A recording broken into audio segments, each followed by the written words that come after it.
Welcome back to TYT Sports. Jacques Slade here with Jason, Rick, and Denise. And so there's been a bit of a kerfuffle in the sports world. That's my big word for the day.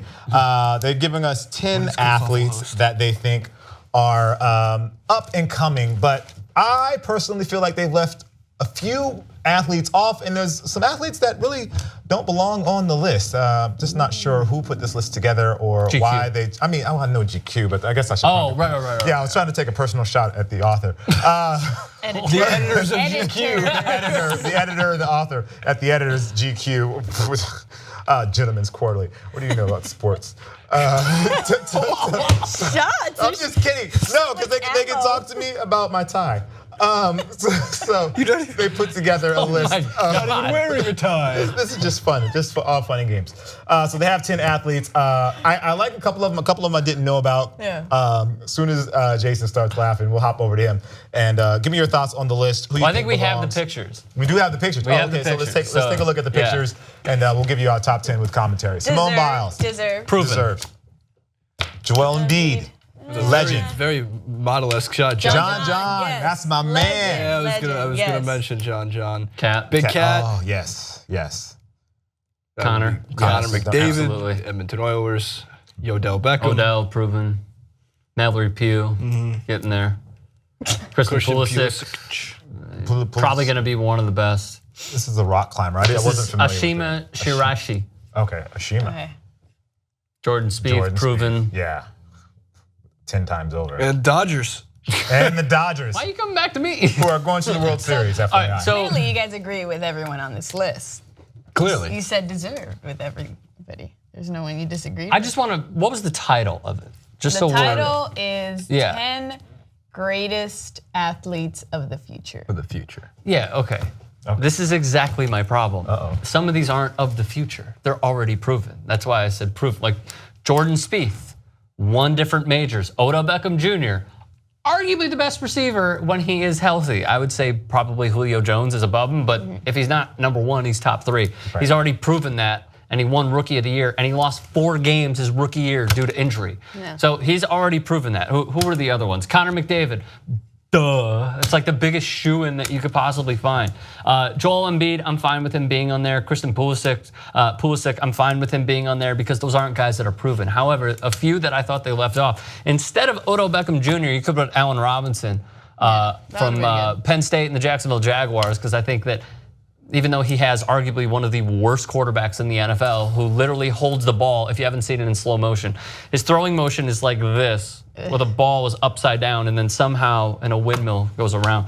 I was fine with Karl Anthony Towns as well. I'm trying to think of who else I thought of. Crystal Dunn, I thought could have been on there instead of Mallory Pugh. She's 25. She scored 15 goals her rookie year in the NWSL, and she went to UNC where she was a freaking hell of a player. I'm trying to think of who else I put on there. But my biggest problem was inconsistency, because a lot of these guys and girls you already know because they've already been proven. Yeah. GQ needs to sell magazines though. So like from the editor's perspective at GQ, exactly what's happening is they want to happen as we're talking about it. They're getting people to talk about it because it's always going to make a little bit controversial of a list. Some of these names, of course, just like Rick, I agree with. Simone Biles, absolutely. Simone Biles is going to win every goddamn gold medal ever known to man in the Olympics. She is the LeBron James of gymnastics. We've never seen somebody with her just flat out talent, build.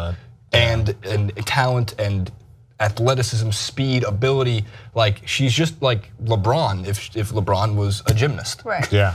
So I love that she's on this list. On top of that, I like to surf. John Florence is maybe the greatest surfer ever. Yeah, this is really true. He's kind of taken over as, you know, for a he's better than Kelly Slater. For a long time, that was the only name associated with surfing. If you don't follow it, if you don't watch any of it, it's just the name that comes to mind. Because of John Florence, there's now a new Kelly Slater who's come around to take it over. So for sure, absolutely one of those names. I think we talked about this, like Giannis Antetokounmpo not being there as somebody. But it was an American list, right? 10 greatest athletes of the future? Oh, I'm sorry. It was athletes. mainly American. But like also Jordan Spieth, like yeah, no shit, Jordan Spieth. Where? What about in the UFC? What about in boxing? What about in boxing? There are no names. Now here's I tried looking this up. Nobody's like under 29. That's what I was gonna say. How old's Lomachenko?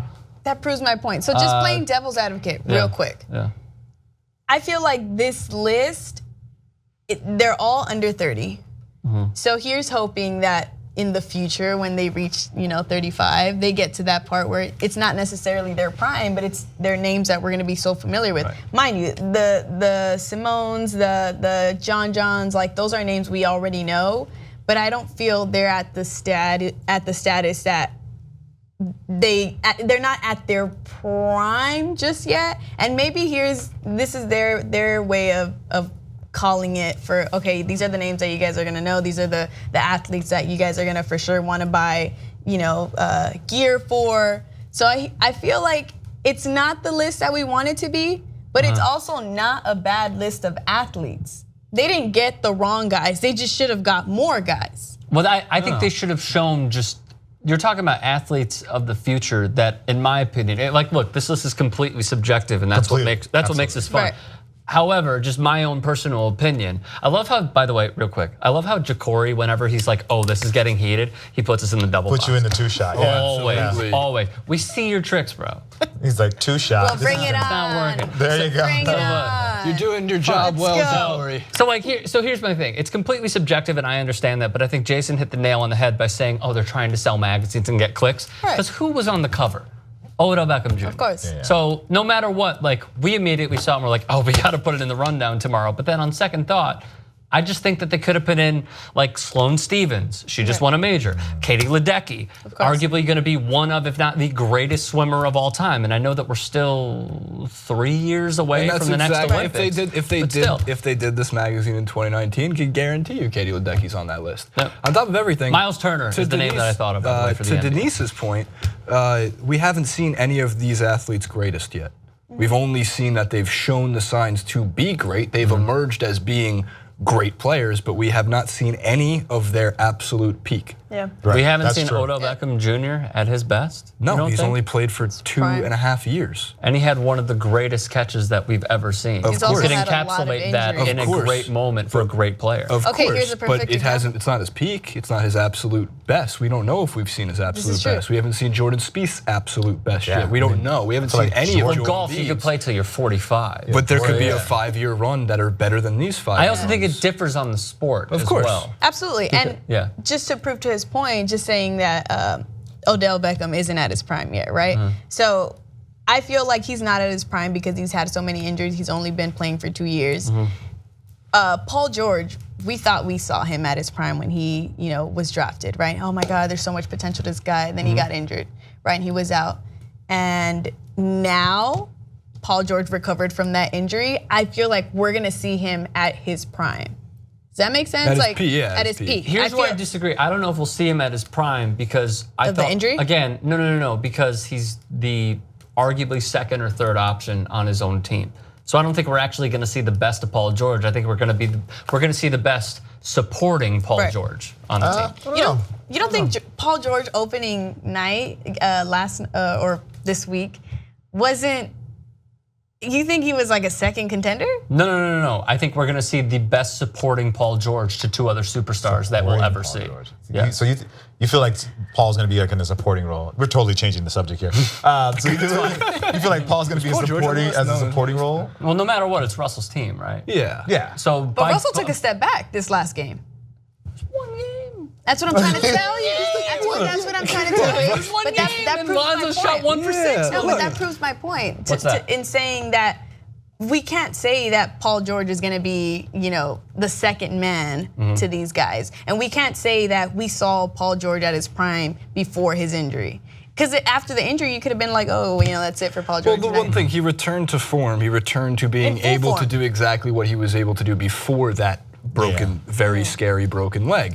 And just that alone is one thing that doesn't prevent him from getting back to that form. So while I agree 100% that it is Russell Westbrook's team, we don't ever kind of say this about the Warriors where it was Steph's team and we never kind of said, well, this is Clay's best ever as a supporting role. Like in the case of Paul George, the Pacers did nothing to help him out, and then he did very little to help the Pacers out. There was that two-way street.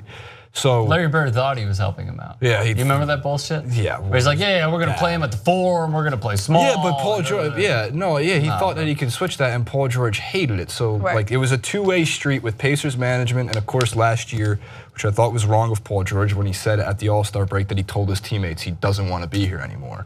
So it's being honest, but at the same time, like, you can't let that get out. You can't let the media get a hold of that. You also can't let CJ Miles take the game-winning shot. Yeah, the Paul George we're about to see is going to be the best Paul George in the next year to 2 years to 3 years. Yeah.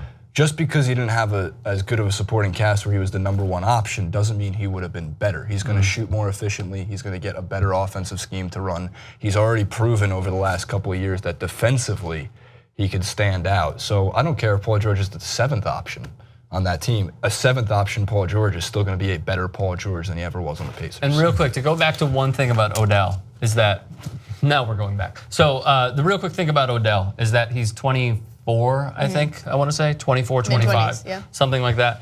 So the other problem with this list, real quick, is that it's different for each sport, because the life expectancy for the NFL on average is 3.3 years. So technically, we're dipping into the unknown, as Jason said. But we could have potentially seen if he doesn't play, best, because all he has to take is one more antithesis of what he gave Josh Norman. So Josh Norman giving him a spear to his face, and then it's like, oh crap, he's never gonna recover. He could suffer a Victor Cruz injury. So the argument, again, it's the NFL, so technically we could have seen But here's the crazy thing about that. If we were to say, if God forbid Odell Beckham can't play football anymore, no one would ever say that was the greatest version of Odell Beckham Jr. The conversation would become, would Odell Beckham Jr. surpass Randy Moss, Julio Jones?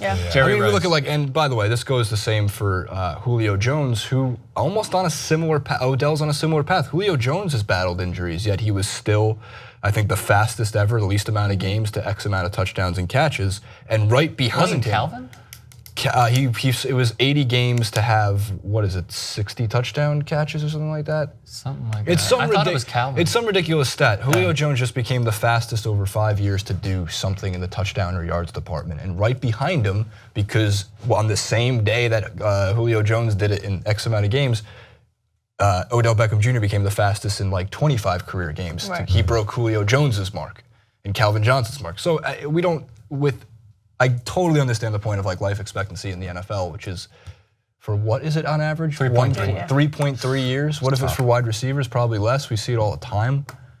Like I would linemen, say it's probably the average, maybe a little higher. Is it linemen who are like 1 year they play for? I mean, receivers, they're recycled throughout the NFL. Totally. So I think at 24, a guy who, if he wasn't injured, the conversation becomes what would have been the greatest. And if that's the conversation you're having, then we never saw what the greatest could have been. Real quick, was there anybody that you guys thought should have been on the list? I know I gave mine. I liked Miles Turner for the NBA because I feel like Cat's been hyped up like crazy. Great. Cat is so good though. Cat is so good. He's good. He's good both on and off the court. Like he's a great guy. He's very good off. Like he gets the whole entire package, and he's a great player. Northern New Jersey guy. Him, J.R. Smith, and Kyrie Irving. Although those aren't the same. J.R. Smith doesn't fit into that exact. Yeah, no, not exactly. Sebastian Telfair was Coney Island, right? Yeah, he was. Remember the Sports Illustrated on the trampoline shoot? That was a good one. He was like the last great one to be drafted out of high school, or they thought he was going to be. Got it. Fine career. What a conversation. From GQ to athletes to Paul George's fit as a role player or starting or a star on the Oklahoma City Thunder. At Denise, at Cousteau, K-U-S-T-O-O, and at Rick Strom over on Twitter, at TYT Sports, of course, for more. And it was a fun show, guys. Thanks for all coming. Thanks for having us, Jason. Thanks for having us. Whoa! Oh, look at this cool animation.